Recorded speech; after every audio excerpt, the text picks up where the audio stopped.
10 livros para ler em 2025. Oi gente, eu sou a Bianca e esse aqui é meu canal e hoje eu vim compartilhar com vocês os 10 livros que eu selecionei para ler. Eu quero convidar vocês a ler comigo pra gente discutir e conversar sobre essas obras. Já me segue no meu perfil no Instagram e no TikTok para conferir todas as minhas impressões sobre as leituras que eu faço. E o primeiro que eu escolhi foi Dom Casmurro, do Machado de Assis, porque eu quero inaugurar na minha vida de leitora, tirar esses estigmas que eu tenho de ler clássicos, brasileiros, preconceitos que eu venho trazendo desde a escola, onde esses clássicos também eram apresentados de forma muito rígida, aquela ideia de pressão de leitura para vestibular, sabe? Então esse ano, de 24, eu li Memórias Póstumas de Brás Cubas, no anterior eu li Quarto de Despejo, tenho lido mais e me aventurado nas possibilidades de existir sim livros clássicos que são escritos para que a gente sim entenda, para que a gente consiga dialogar com eles, inclusive dialogar com o tempo em que foram escritos com o tempo atual.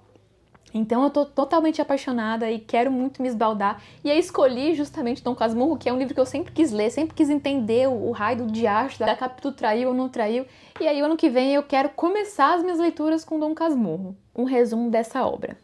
Dom Casmurro, a obra mais conhecida do escritor Machado de Assis, conta a história de Bentinho e de Capitu, que apaixonados na adolescência têm que enfrentar um obstáculo à realização de seus anseios amorosos, pois a mãe de Bentinho, a Dona Glória, fez uma promessa de que seu filho seria padre. E aí se desenrola. E aí, continuando nos livros nacionais, eu também escolhi para ler Oração para Desaparecer, da Socorro Racioli.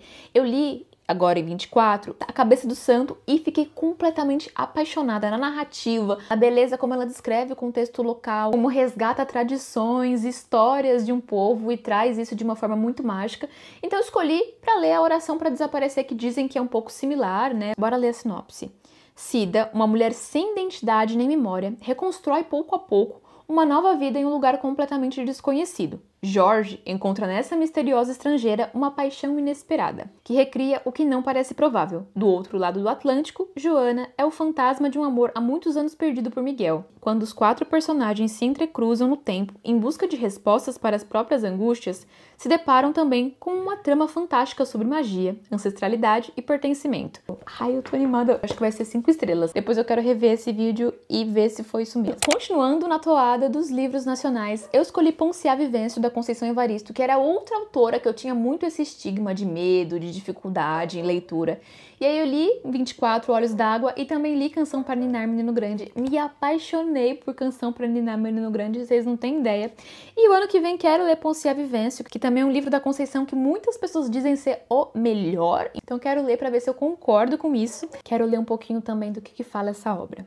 A obra de Ponciá Vivêncio é o primeiro romance de Conceição Evaristo. Nela são narrados problemas do cotidiano das mulheres afrodescendentes sob um ponto de vista claramente feminino e negro. Eu adoro, eu tô bem ansiosa pra ler, eu tô com boas e altas expectativas, eu espero que sejam supridas. Indo agora para os romances internacionais, começando pela nigeriana Chimamanda. Gente, eu sempre quis ler Americana, e essa edição aqui, ela é uma edição comemorativa porque a obra fez 10 anos de publicação, gente. E aí aqui diz que é uma história de amor implacável, ambientada tanto na Nigéria, a Chimamanda ela é nigeriana, tanto na Inglaterra quanto nos Estados Unidos. Também não conheço muito sobre o que fala essa obra. Vamos ver junto. Em busca de alternativas às universidades nacionais, paralisadas por sucessivas greves, a jovem Ifêmulo muda-se para os Estados Unidos. Ao mesmo tempo que se destaca no meio acadêmico, ela se depara pela primeira vez com a questão racial e com as agruras da vida de imigrante, mulher e negra. Ainda na toada dos romances, este livro aqui, Fique Comigo, da Yobami Adebayo, é um livro que eu quero ler há muitos tempos. Eu vi essa autora na Flip, em Paraty, em 2019, e falei, meu Deus, que mulher linda. E ela é belíssima, né, gente? Pelo amor de Deus. E atualmente, quando eu vejo vídeo assim, sabe? Ai, melhores livros do ano, ai, livros favoritos, sempre tem Fique Comigo. Eu fico assim, Jesus, eu preciso ler? De fato, eu preciso. Então vamos lá, 2025, segure na minha mão, vamos junto. Eu tenho expectativas boas, mas eu acho que é um livro que vai me fazer sofrer. Eu também tenho buscado um pouco livros que pensem na realidade das pessoas negras com um pouco mais de leveza.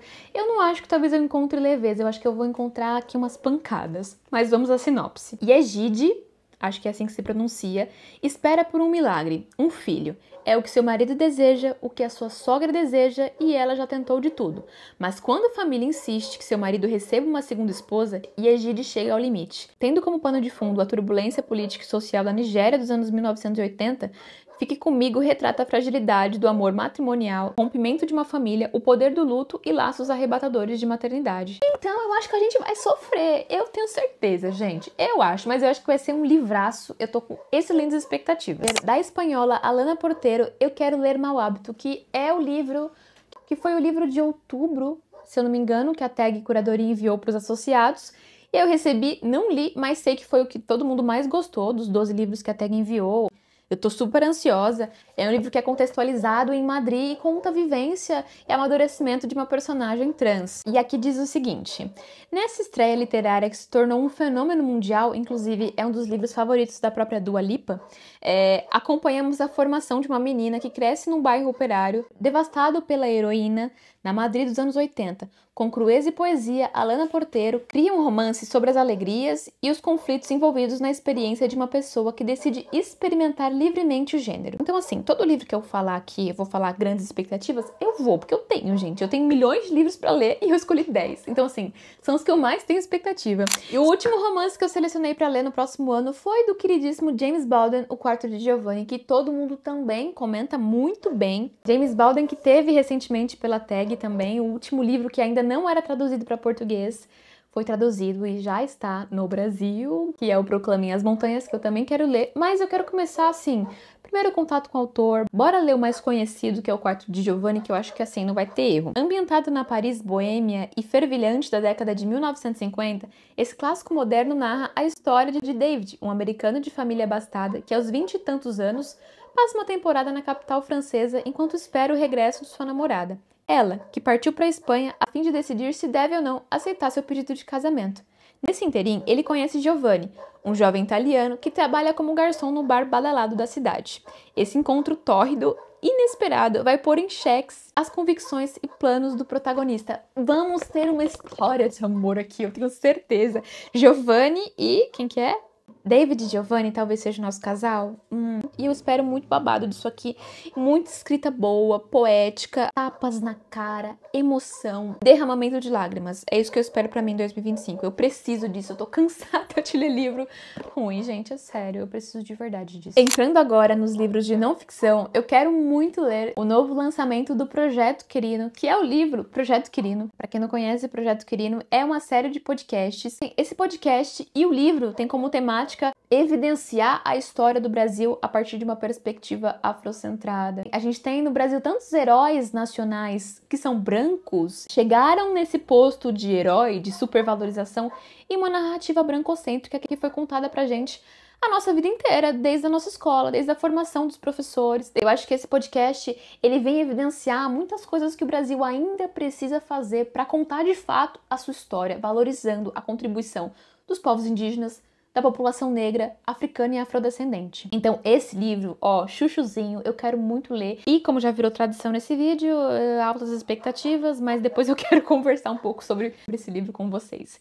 E também na toada das não ficções, o penúltimo livro que eu quero ler é da Grada Quilomba, Memórias da Plantação. Eu vou dizer pra vocês, eu procrastinava muito isso aqui, até a nossa musa Thaís Araújo ler no clube do livro dela e falar muito bem. E eu acho que ela conseguiu trazer trechos pra gente, sabe? Trazer um contexto de realidade, sendo uma mulher negra brasileira, que me aproximou muito e que vai refletir um pouco os atravessamentos do racismo na vida de pessoas negras, sobre racismo, colonialismo, descolonização, conectando raça e gênero, trabalhar um pouco dessas temáticas nesse ensaio, e eu quero muito estudar e refletir com esse livro. Finalmente, por último, a história em quadrinho que eu quero ler no ano que vem. Todo ano eu escolho algumas pra ler. Esse ano eu li, acho que 4 em 2024. Acho que foram. Eu escolhi Palestina, gente, eu tô tão animada pra fazer essa leitura. Palestina é um jornalismo em quadrinhos, né? Esse autor, ele passou um tempo na faixa de Gaza e na Cisjordânia, conversou com judeus, conversou com palestinos e consolidou tudo isso em uma belíssima história em quadrinhos. Eu tô curiosa e também acho que vai ser uma leitura que eu vou precisar bastante calma, paciência, porque eu acho que vai ser pesado, assim, eu acho que não são coisas fáceis de ser lida. Acho que a gente pode conversar bastante também sobre essa obra. Bom, gente, é isso. Eu espero que vocês tenham gostado, que eu realize de fato essas leituras e que outras não fiquem entrando na frente. Quero, depois do final do ano de 25, contar como que foi, contar se esses livros superaram minhas expectativas, se não superaram as minhas expectativas. Não deixe de me acompanhar nas minhas redes sociais. e até o próximo vídeo.